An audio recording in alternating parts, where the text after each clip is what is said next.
So I'm doing some unexpected work on the American satellite from the film of 2001, A Space Odyssey. I came across a couple pieces that will help accuratize it. Overall, the kit itself was from Mad Dog Resin. I think you can get it off a Starship Modeler. Well worth it. I highly recommend purchasing one.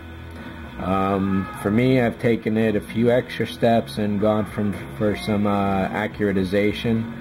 This neckline here is completely reshaped by me. There used to be some detail in these ports here, but according to all the photos, as far as I can tell, those are actually vents. I think it's like 6, 5, and 6. I didn't quite get that accurate on any of them, but I think it definitely looks a lot better there like that. There's this center hole which has some kind of ball turret in there. Got to find a piece to accuratize that. And the other major thing, two others. In here, this is completely empty, and I've seen a few people do different things for that, but again, according to the studio photos of the actual model, there's some kind of cannon in there. And what I did for this piece was to take a glue tip, sliced it off, and dropped it straight in on both sides. Another inaccuracy, the last one I think to tackle, is this double grill part here. This does indeed have 2 slots going along most of the length, but actually there's some crossbars that go in there. I found some pieces from Plastruck. It's a basic ladder that came in 2 different strips for like $2, I think. I sliced out every other one, which comes to 5, which happens to be the proper number that are down here. However, there's no way to fit 2 of these side by side.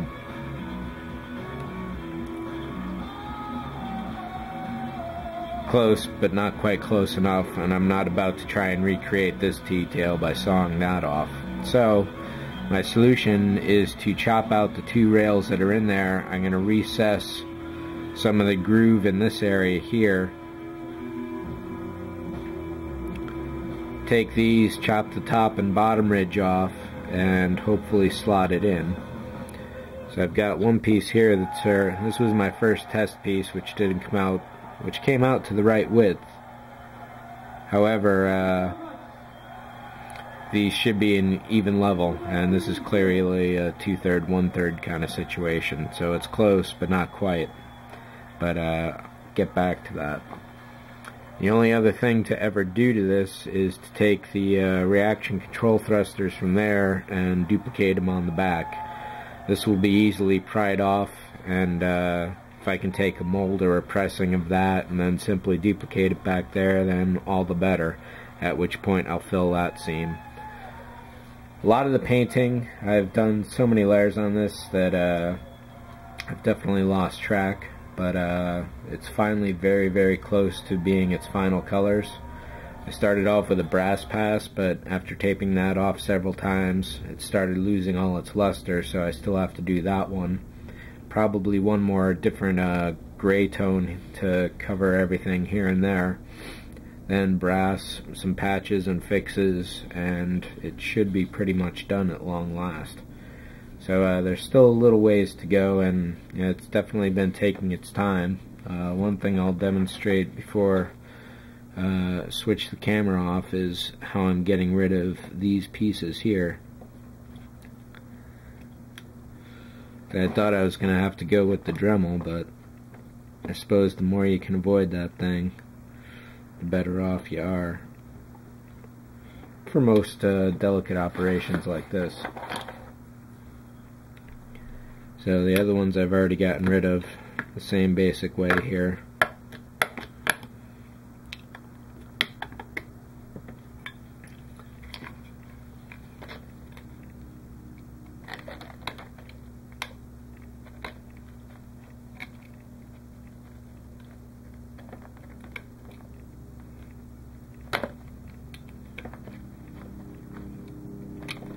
So at this point, it's a matter of scooping out an area about this big, getting some depth in there, and then I'll just drop this piece in.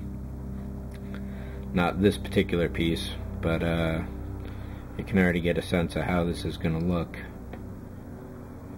from this single piece. It'll be far superior to the way it was. So that's the overview on this one. Stay tuned.